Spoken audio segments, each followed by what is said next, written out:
ఇగో నేను మీకు ఒకటి చెప్తా. ఏం చెప్పు? తొందర చెప్పు. అబ్బా నీతో ఒక మెంటల్ టార్చర్ ఉంటుంది నాకు.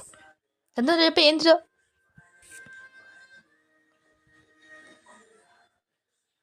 అమ్మో మళ్ళీ పారాగ్రాఫ్ స్టార్ట్ చేయకు.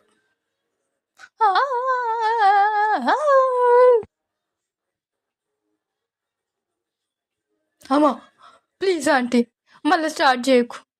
అబ్బా పోనీ బయటికి పోతున్నా. అక్కయ్య గారు.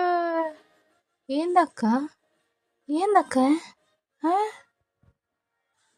చెప్పుతాను. చెప్పు. అరే చెప్పు. నువ్వు ఆగు. అట్లా యాంగ్జైటీ ఫీల్ అవుతుంటే చెప్తారా మళ్ళీ? నువ్వు గమ్మును నువ్వు చెప్తారు. నువ్వు చెప్పు.